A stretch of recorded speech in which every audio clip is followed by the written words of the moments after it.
All right, now that I have the walls sheathed, I can kind of get some accurate measurements. And before I sheathe the roof, I want to go ahead and get my ventilation put in. A lot of y'all have asked about that.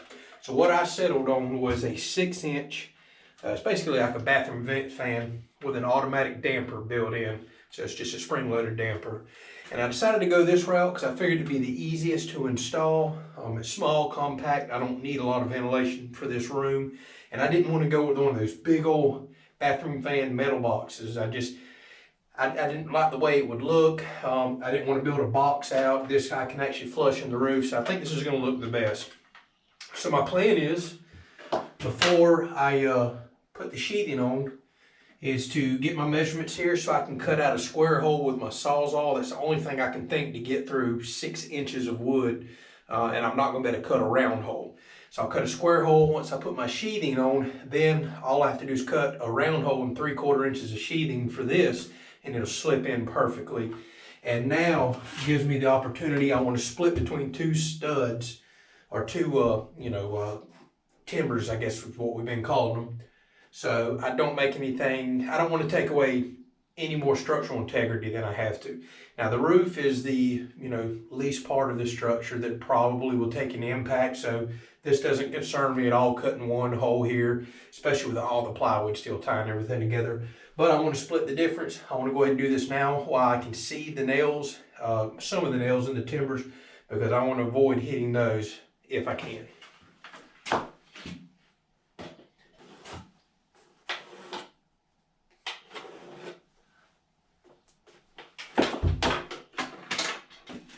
I don't usually put a handle on a drill, but this is going to be a pretty good test for it. Let's see if she's up to the challenge.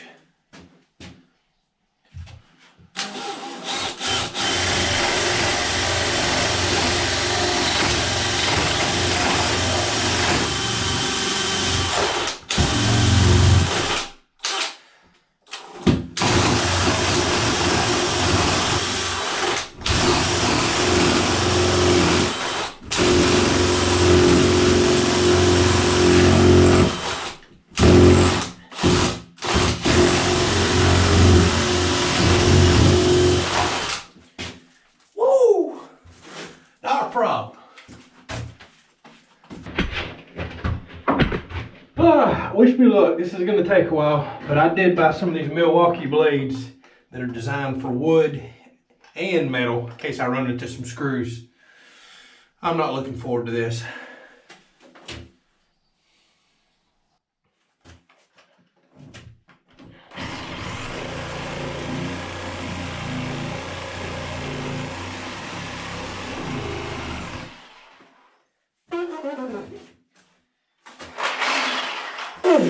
Yeah, that ain't no fun.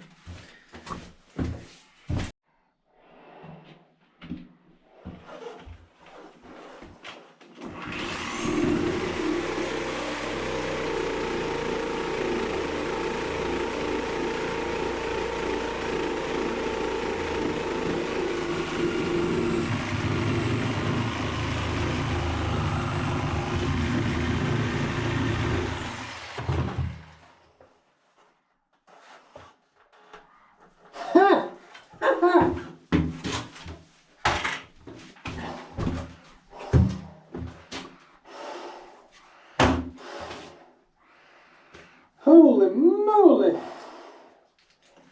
Whoo! Alright, I'll have to admit, that went way quicker than I was thinking. Those Sawzall axe blades are awesome. Sawzall Milwaukee axe blades.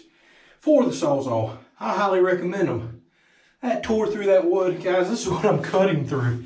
This should give you a small idea how thick this is. So here's the plywood on top. I done busted it apart now. All the timbers glued together, and then now I'm about to put another piece of plywood on the bottom. That gives you an idea just how thick the structure is. I am amazed it cut through it that quick, especially with an old junky Sawzall.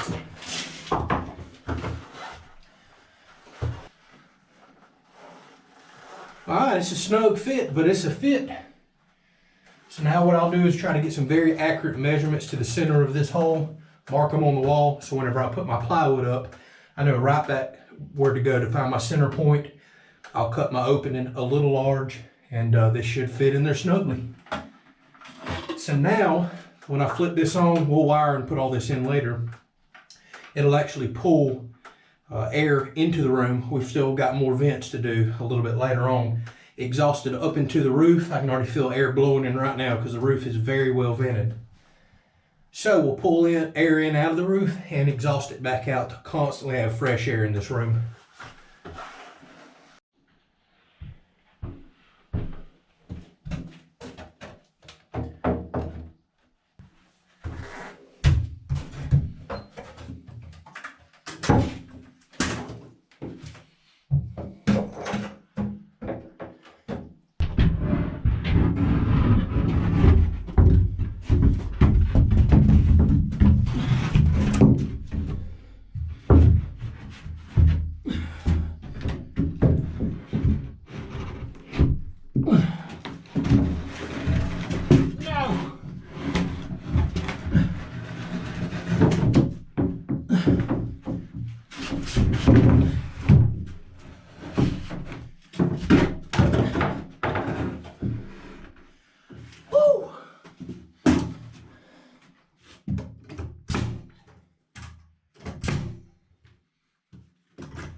All right, as y'all can see, it's a new day. We're gonna get back to work on this. One thing I'm very curious about, we got 1.5 inches of rain yesterday morning. Poured rain, blowing sideways wind. Now it's freezing. We had a little cold front come through. But I'm very curious. I have not opened this up since then. I want to see if any water got inside, because that's one of the best rains we've had in a long time.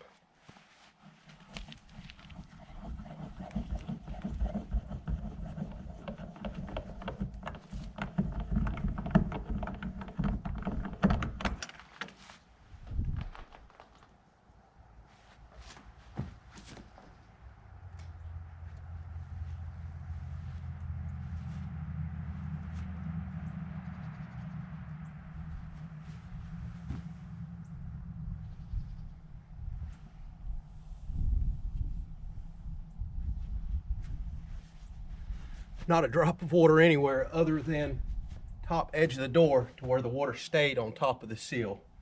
So the seal really did its job.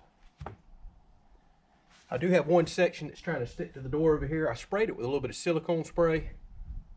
Still wanting to stick, so I might have to hit it with a little bit more. I am very happy with that. That's crazy. 1.5 inches of rain, not a drop inside anywhere. That's good, real good.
All right, y'all, well, I've got all my moldings and trim done except for the floor.